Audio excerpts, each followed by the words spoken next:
What's up, Night Owl? Steely here, back with another video, and today we're going to be going over another Rime of the Frostmaiden Chapter 2 location, the Goliath Feuds. Now, this isn't so much a location as it is an event. Now, I could have done a separate video on both locations, but I can't. But I feel like you can't have one without the other, so I went ahead and just wrapped them up into the same video.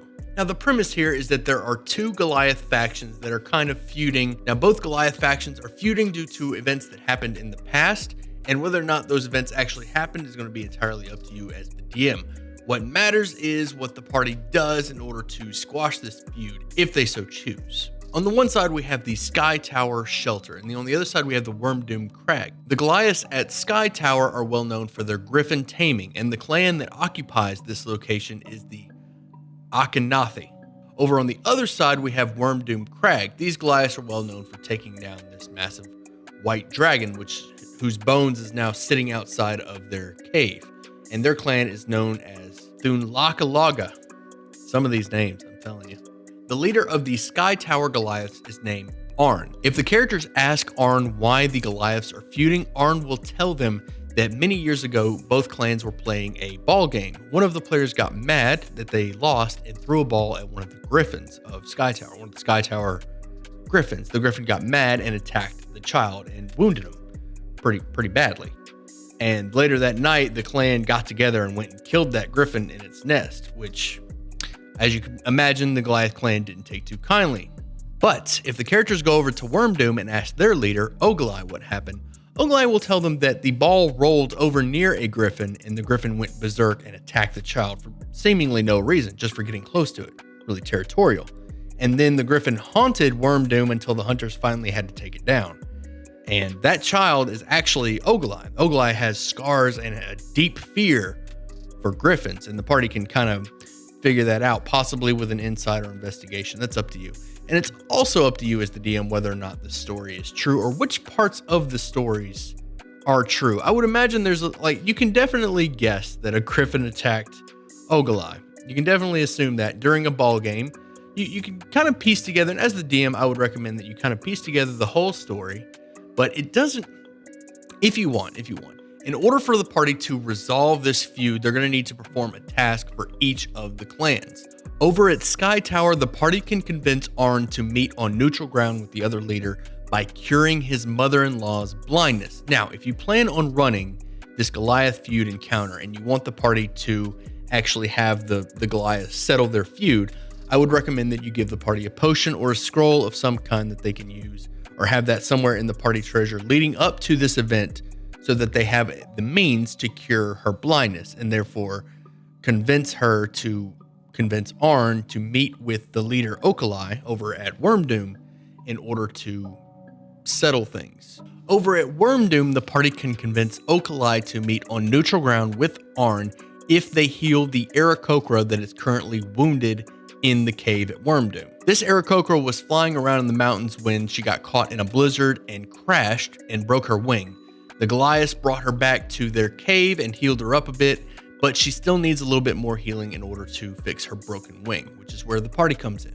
If the party can provide 10 points of healing magic to the Aarakocra, the wing will be fixed, and the leader Ogilai will be in their debt, at which point she will agree to meet with Arn, the Skytower leader, on neutral ground so that they can discuss the terms to end their feud. Now, both of these quests, curing the blindness and curing the Aarakocra, are required in order for them to meet on neutral ground, which is the only way to end this feud, is to have them meet on neutral ground. None of the others will give up on that. And same as before, if you want your party to actually be able to complete this quest, I would provide the means with a scroll or a potion in order to cure this Aarakocra's wing. Otherwise, the party may need to take a long rest and prepare the right spells, which, if they have the means to do so, check their sheets, audit the sheets, see if they have the means to do so. They may need to take a long rest, prepare the spell the next day, and then they can cure that Aarakocra up that way, in which case they can complete the quest. Same thing with the blindness. If they have the means to cure the blindness at this point, they don't need the potion or the scroll. I still would personally provide it just to kind of free up a little bit of the party's time, but that's entirely up to you as the DM. But keep in mind, both of those events need to happen before the leaders will even be able to meet. Now, once the leaders meet, it's still going to be pretty difficult, not just for your party, but for you as the DM. You're going to have to role play this encounter with two NPCs that are essentially arguing, and you have to kind of not break the immersion. So practice your voice inflections. This is going to be really tricky for you as a DM to nail this event, because you're going to have two NPCs arguing and the party is going to have to arbitrate.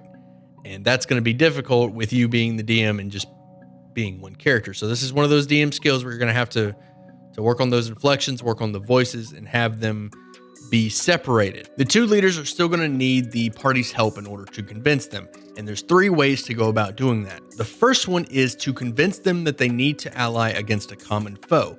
Now, whether that foe is the legendary white dragon Arviaturis, or the Frostmaiden, or Sunblight, the Duergar, that is up to you, or up to the party rather. And whatever they decide, if they can present that in a way to both leaders, like they need to unite against this foe for the betterment of Icewind Dale, that is one of the methods that they can use in order to secure this friendly truce. The second way that your party can convince these two chieftains to settle things is to remind one of them that accepting responsibility for a misunderstanding, even if more than one party is to blame, is a sign of moral strength.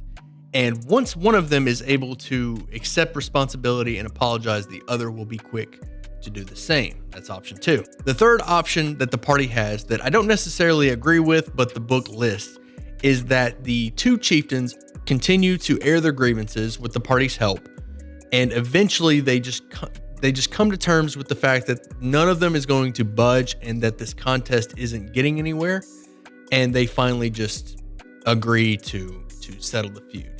And there's more to it than I would recommend reading that paragraph, but it's that was not my favorite of the 3, but if the party just isn't getting anywhere with it, it could eventually lead to that point, and then quest complete. Now, real quick, I'm going to go over what's inside Skytower Shelter and what's inside Wyrmdoom Crag. In order to enter Skytower Shelter, the party is going to have to cross a 10-foot wide stone causeway that leads up the side of the mountain and ascends to Skytower Shelter. 6 griffins are circling the mountain peak, watching the causeway closely, and their eyesight is sharp enough to pierce the clouds that frequently shroud the mountaintop. So the griffins will see the party long before they see it. Area 2 is the barricade. This is where the chieftain Arn will tell the party that they are not welcome here and to turn back, unless the party has a Goliath, in which case Arn will tell them welcome home. Now, it's here that I would make a slight change to what the book gives you. And remember, this is completely up to you as a DM. The book says that the only way Arn will let you in is if you have a Goliath present, or if the party brings him the cloak of the other chieftain. Now, what I would do is I would allow the party to maybe do a persuasion roll, or perhaps they run into a group of Goliaths on the way and they make friends, and then the Goliath brings them into Skytower. As it stands, it's really hard to get in because you have to restore his mother-in-law's blindness in order to convince them to end their feud. And you can't really get inside to do that without attacking or without having a Goliath present. So I would recommend that the party finds a Goliath while they're out climbing the mountain, or while they're out doing, while they're out exploring, and then the Goliath will bring them here and let them inside. Area 3 is the Overlook. Here there's 5 Goliath warriors standing atop this overlook with a griffin's nest. Nothing of value here. Area 4 is the Chief's Cave. This is where the party will meet the chief's husband, Harad, and his mother, Kanayaka Akanathi. Kanayaka is blind, and if the party cures her blindness, she will do what she can to convince Arn to go meet with the other chieftain. Area 5 is the Shrine of Mind and Spirit. Here the party will find an 8-foot tall stone with runes inscribed on it. A detect magic reveals transmutation around the runestone, and any humanoid creature that prays or meditates next to the runestone for an hour gets a runestone die, a d6. Once within the next 24 hours, you can roll that die and add the number to a wisdom or charisma check. Once you use this runestone die, you can't get another one for 10 days. Area 6 is the Griffin's Cave. It's here that the party will meet the Griffin tamer Rahi. Here the party can drop a few animal handling and persuasion checks in order to help a griffin overcome its fear of flying. If they do so and they earn Rahi's trust, Rahi will actually teach them how to tame a griffin. The book gives you a lengthy block on how to tame a griffin, and unfortunately it takes 3 years, which is kind of outside the scope of the campaign. Over at Area 7, we have the Shrine of Strength and Honor. Over here is another 8-foot tall runestone that the party can pray to in order to get another runestone die. This die can be rolled on a strength check or a weapon attack roll. Area 8 is the Passage of Carvings. These carvings detail the history of the Akhenathi clan. With a DC 15 history check, a party member can determine that the carvings are roughly 400 years old. Area 9 is the Feasting Cave, and it's here the party will find a couple of Goliaths that are competing to see who can hold up a large stone the longest. All the Goliaths in this room will stop what they're doing when the party walks in and just stare at them. The Goliaths don't take too kindly to outsiders, but a clever character can win over the Goliaths by challenging and beating one of them in a rock holding contest. Area 10 is the Communal Cave. It's here the party will find a couple of children playing around a big pile of treasure. The treasure pile includes 420 gold pieces, a couple thousand silver and copper, 13 gemstones valued at 10, 50, and one 100 gold piece gemstone. There's a statue of Grummish, which is worth 25, a gold bird cage at 250, and a potion of gaseous form. And that's it for Skytower. An important thing to keep in mind for those runestones is that you get 1 per 10 days per stone. So a character can actually hold a Wisdom Charisma runestone as well as the Strength Attack Roll runestone. Those are on separate cooldowns. Moving over to Wyrmdoom Crag, the party's going to pass Area 1, which has 4 Twingas amid the bones of an adult white dragon. If a character allows one of the Twingas to indulge in one of its fascinations, it will give them a supernatural gift before they leave. Twinga 1 has a white face with a dark triangle painted over one eye, and its fascination is with small characters, and it will try to ride around on one of them. Twinga 2 has a white face with 2 concentric blue rings around one eye. It's fascinated by beards and likes to comb them with a pine cone.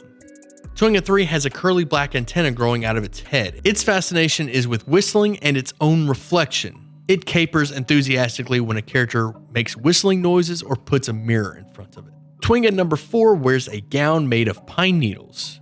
It is fascinated by characters who chew with their mouths open and tries to look down their throats while they eat.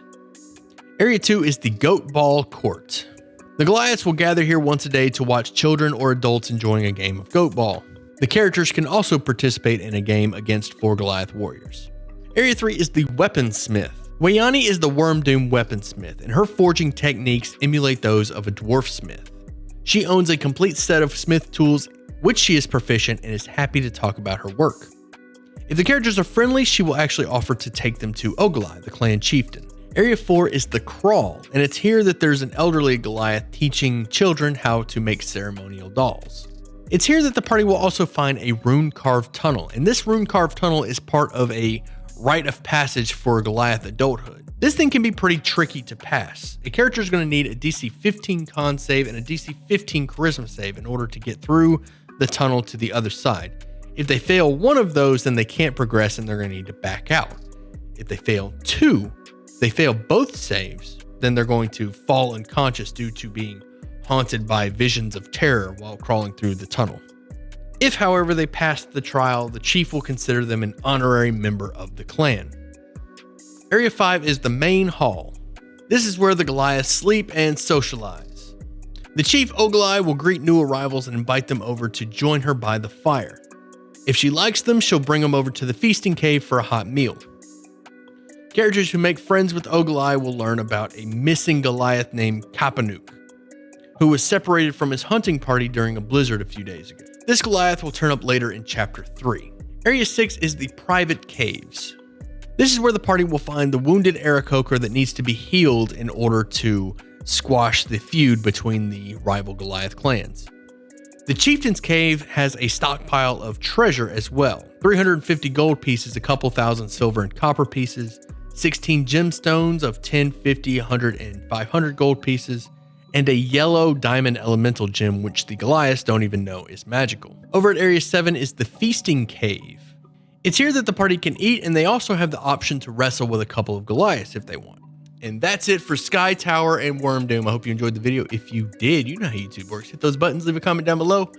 Let me know how excited you are that chapter 2 is finally over. We're moving on to the good stuff in this campaign. Chapter 3. This is where things really start to pick up in Rime of the Frostmaiden. Let me tell you, this is the good stuff. So let me know how excited you are about that. And if you want to join this D&D community, make sure you join the Discord. Link in the description. Come by, ask questions. Let me know what you think. And as always, I'll see you at sundown.